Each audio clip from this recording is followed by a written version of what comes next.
Lucky, Pampanga, Senator Rodante Marcoleta. Senator Dante Marcoleta, short notes. Maraming salamat po, Mr. President. Mr. President, meron po tayong batas, itong Republic Act 11650, na kung tawagin po natin ay Act Instituting a Policy of Inclusion and Services for Learners with Disabilities in support of inclusive education.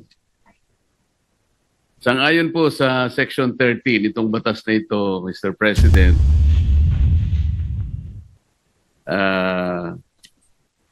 ito po ay naglalaman ng program support budget na kung babasahin po natin ay ganito po ang nakasulat dito. To ensure the institutionalization of services for learners with disabilities, a PSB, meaning to say program support budget for learners shall be included as a line item in the general appropriations of the DepEd. I'd like to find out, Mr. President, dito po sa ating pinag-uusapan o kinukonsider na 2026 budget, particularly on DepEd, meron po bang line item ang PSB, Mr. President? Sang-ayon po sa itinatakda ng batas na ito. I'm gonna look into it, Mr. President. Right now, I'm not aware of that line item in our NEP, Mr. President, but I'll going to look into it, Mr. President. Kasi po, Mr. President, napansin ng representasyon na ito na meron po tayong budget for learning materials for learners with disabilities. Pero wala pong specific line item allocation, halimbawa, doon sa child fine system. Ito po ay napaka-importante, Mr. President, kasi kung wala naman itong child fine system, hindi rin po natin malulocate o ma-identify kung ilan po yung mga mag-aaral natin na merong disabilities sa buong bansa, kung nasa ang eskwela po sila. At hindi rin po natin malalaman kung ilan ang mga naka-enroll sa mga eskwelahan. So mahihirapan po tayo kahit na alam natin na napaka-importanting masuportahan po natin lahat. Ngunit kung hindi naman po natin alam kung sino-sino sila at kung nasaan sila, sapagkat wala nga pong line item na nakalagay sa budget, ito naman po itinatadhana ng batas, mahihirapan po tayo, Mr. President. This representation tried since last week to inquire from the LBRMO kung talaga pong nakapaglagay ang DepEd ng line item po sa itinatadhana ng batas. Ngunit hanggang ngayon po ay mukhang sila'y nahihirapan din na tingnan mula sa DepEd. Parang wala nga po, Mr. President. Mr. President, meron po. Ito pala, DepEd budget 100 million pesos for 2026 sa NEP. Provision of learning resources for learners with disabilities. Sa NEP po yun, Mr. President. Kung titignan po ninyo sa HGAB, nawala po yun. Yun po yung hinahanap natin. Ayun, na magic. At ang nakikita po nating malinaw, materialis po for learners for disabilities. Maliwanag po yun. Ngunit kung ang pag-uusapan natin para malocate po natin, nasaan po lahat ang mga mag-aaral po nating may disabilities, wala po tayong magagamit na pantustos dyan sapagkat wala po yung child fine system. Hindi lamang po yon, Mr. President. Sana'y nagkakamali po ako pero wala rin po yung hiring of specialists for diagnosis and assessment of LWDs and the prescription of appropriate intervention. Sana nagkakamali din po ako, Mr. President, nawala din po yung to defray expenses in the delivery of related services stated in Section 4P. Ito nga po yung sa transportation and various developmental, corrective and other support services for student with disabilities. Mr. President, kung wala po ang line item na ito na napaka-importante, kahit na po magsama-sama tayong lahat dito, ipahayag natin ang ating interes na tulungan ang ating mga mag-aaral na may disabilities, ngunit may kakulangan po sapagkat na maring nakaligtaan po. Napaka-importante po ng line item na ito. Mr. President, kaya ko lamang po sinubukan na maalaman talaga. Sana po ay makita na po natin. Kahit na po tapos na yung individual amendments, Mr. President, siguro po ay ang representasyong ito isusulat sa ating chairman para sa ganon makahanap pa po tayo ng fiscal space. Nakita ko po kasi yung opisina po ng PCO na nagka-doble-doble po yung paglalagay po nila ng gastusin tungkol sa pag-host natin ng ASEAN.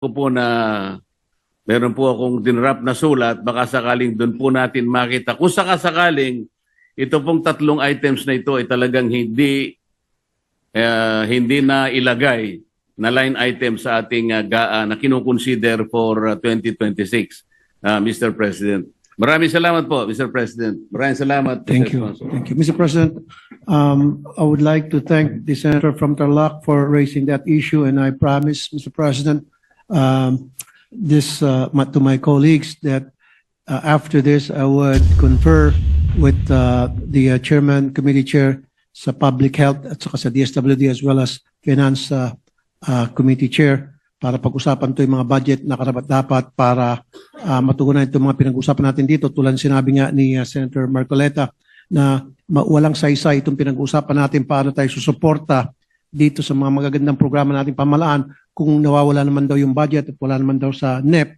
if correct me if I'm wrong. So that has to be addressed right away. Thank you for that, for being a keen observant on that matter, the good Senator from Tarlac. Maraming salamat po, Mr. President. Thank you, Mr. President. Mr. President, I move that the speech of the gentleman from... Suporta sa atin pong kapatid na senador, Senator Raffy Tulfo, sapagkat ito pong patungkol po sa mga special children. Ito po ay pinag-aralan po natin ng matagal dahil sila po ay kasama po doon sa tinatawag natin na meron pong mga epilepsy, meron pong ADHD, mga cerebral palsy. Yan po ay matagal po natin yung pinag-aralan at ito po talaga ay nangangailangan ng atensyon. Nangangailangan po ito ng pag-aaral pa kung ano po yung mga tamang medisina din na dapat pong ibigay sa kanila.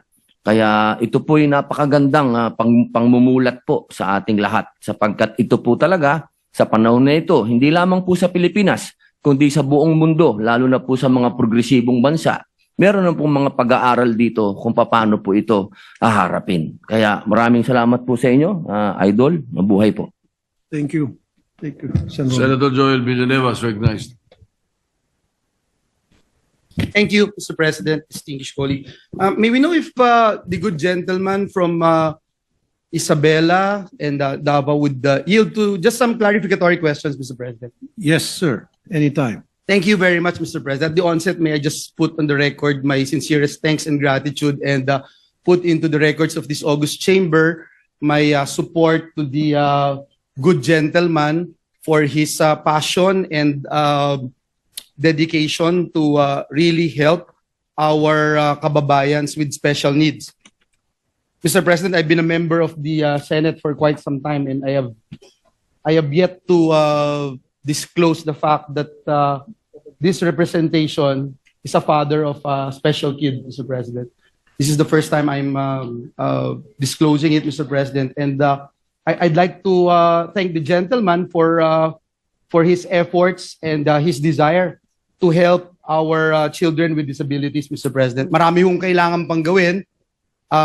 Personal experience, yung hirap, sakripisyo, at yung challenge, Mr. President, to have a special kid, Mr. President. So yung first question ko lang, Mr. President, if the good gentleman is aware of the previously passed law na pinasaho ng Kongreso, yung pong inclusive education.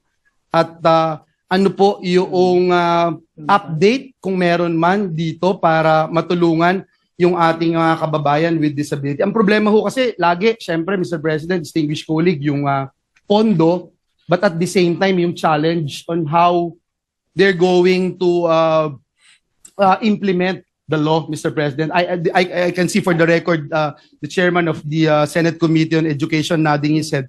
Because even, for example, if you wanted to put up a developmental center in a particular town, Mr. President, doon po sa poblasyon, kunyari, Mr. President. Tapos, yung mga kababayan po natin ay galing sa iba't ibang barangay. Ang lalayo po nila, Mr. President. So, hindi naman ho sila lahat makakapunta doon sa isang lugar, no, ng poblasyon dahil una, wala nga silang pang tricycle patungo ho doon. But at the same time, siguro yung susunod na question ko po, pangalawang question is, gaano yung shortage na tinitignan natin when you talk about occupational therapists, speech therapists, etc., Mr. President. Thank you, Mr. President. Thank you, Mr. President. Tama po kayo, kulang na kulang po yung mga professionals na para tumugon doon po sa mga pangailangan ng mga children with disabilities at kulang din po yung budget na nakalaan. In fact, maganda nga po yung during the budget hearing na suggestion is 10,000 per month one time. Kaya sabi ko dapat madagdagan yon. Ang isa sa mga dilema po ng mga parents, problema sa kanilang mga anak na may disability ay yung pong gastos. Hindi lamang po sa therapy kasi ang therapy sinasagot na po yun ng PhilHealth. Bukod pa dyan, meron pong budget na inilaan po yung Project Aruga, ang DSWD. Yung pong pamasahe at yung mga galing sa probinsya kasi wala naman po mga specialized centers na tumutugon po sa pag-care, treat, therapy and all doon sa mga children with disability. So pupunta po sila ng Maynila. Now, ang problema po pagdating sa Maynila, yung iba, halimbawa, bibigyan sila ng 1 week o 2 weeks program na para sila po ay magpa-therapy. Hindi na po tinatapos dahil wala po sila matutuluyan. That's why meron po akong foundation na tinutulungan, yung Little Arc Foundation. Marami po mga kwarto doon na pwedeng tumuloy yung mga bata na may disability after na sa Children's Hospital, and then kung kinakailangan mag-stay sila doon to 1 week, kompleto po, libre pagkain, libre asikaso, kami and all, kasama yung parents. Yun po yung isa sa mga bagay na mahalaga para sa akin.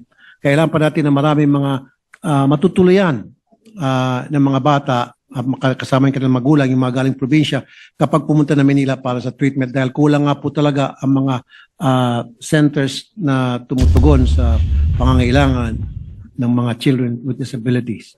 Thank you, Mr. President. Mr. President, ang isang napakalaking challenge ay yung pong mga eksperto, tumitingin sa kanila. Mr. President, this is a personal experience. There are only two, what do you call that, developmental pediatrician, Mr. President, who is well known in the country, in the Philippines. It's Dr. Dimalanta of St. Luke's and Dr. Reyes of Makati Med, Mr. President. Only two, Mr. President. Pagka ho kayo ay hihingi ng appointment sa kanila, Mr. President, it takes about a year. 1 year, Mr. President, bago ka makakuha ng appointment. Kasi hindi po pwede yan na anytime kung ilan yung bata na titignan po nila, pwede. Hindi po eh. Ano yan? Mayroon pong science na hindi nila pwedeng tignan kahit ilang bata na gusto nilang tignan. Dalawa lang po, uulitin ko, dalawa lang ho yung kakilala ko at talagang 1 taon bago kayo makakuha ng appointment. Doktor po yun, Mr. President. Assessment pa lang, Mr. President. Marami yung mga bata sa Pilipinas hindi na-assess that they're in the sphere of autism. Kaya ho napakalaking bagay nung autism awareness dahil akala nung iba ang autism ay sakit. Akala nung iba pag may autism hindi na mapapakinabangan. May mga magulang ho sa probinsya na nababalitaan natin, kinukulong po yung anak, pinapadlock, hindi ho pinapalabas ng bahay. Ang next po, Mr. President, is yung mga occupational therapists. Occupational therapists, Mr. President, in my own experience and just to research yung magagaling na occupational therapists, halos ho yung mga magagaling na occupational therapists nasa abroad na, Mr. President, dahil mas mataas yung sweldo doon at mas maganda yung magiging buhay nila kung sa ibang bansa. Hindi ko alam, Mr. President, if the gentleman would have a data as to how much or how many therapists we have, occupational therapists. Now you go to another thing, Mr. President, speech therapists, Mr. President. Napakakonti din po, Mr. President. Hindi ko po alam kung we have been doing our part every year to increase the number of speech therapists. Ganun din ho yung problema. So, Mr. President, I don't know if the gentleman can answer my question kung ngayon po may update po ba siya or anything na ilan ho yung shortage ng occupational therapists, ilan yung shortage ng speech therapists, at dun po sa pinapanukala ng ating kaibigan, Senator Raffy Tulfo, paano ho ito tutugunan? Ito pong shortage ng ating human resources ng pamahalaan, ng gobyerno para tugunan at i-address ang problema at challenges that we are facing in so far as special needs is concerned. Thank you, Mr. President, for that very excellent observation. Tama ka talaga, tumpak na kulang tayo sa mga expert pediatrician na tumutugon po sa mga bata with special needs tulad ng mga children with disabilities. In fact, nabanggit mo, meron 2 na pediatrician na buwan bago ka makapag-appointment sa kanila. Pero meron naman din po sa Children's Hospital, sa mga ibang ospital, hindi naman siguro kasing galing nung nabanggit niyong 2 expert pediatricians. Meron pa rin naman siguro, meron naman tayo sa Children's Hospital and other hospitals.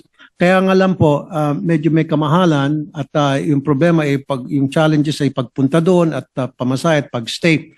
Now, shortages, yes, you're right. Meron po. At again, tama rin po kayo na imbis na pakinabangan natin yung mga magagaling natin, mga pediatricians, mga physical therapists, occupational therapists, they tend to go abroad as opposed to staying here. Kasi nga po, mas malaking ang bayad doon sa abroad at hindi po competitive yung salary na kukuha nila dito. That's why pupunta sa ibang bansa. So that is something na dapat magkaroon ng programa ang ating pamahalaan para tugunan yung issue yan na kung paano ma-hold natin yung mga experts, mga pediatricians na para makadagdag tulong sa pangangailangan ng mga children with disabilities. Senator Raffy Tulfo, sana magawan mo naman to ng paraan tong mga batang to na kailangan po ng tulong. Para naman masulit yung ibinoto sa iyo ng taong bayan, sana pakibilis-bilisan lang po para magawan mo na ng paraan to. Shout out po sa inyo mga senators dito sa inyong mga mungkahi, napakaganda po to. Mga kababayan, hanggang dito na lang muna tayo. Maraming salamat po. Isang share, like, subscribe lamang po. Masaya na po tayo dyan para updated po tayo sa mga balita dito sa ating bansa. Ito po ang News That Matters, mga kababayan. Mag-ingat po kayo palagi and God bless.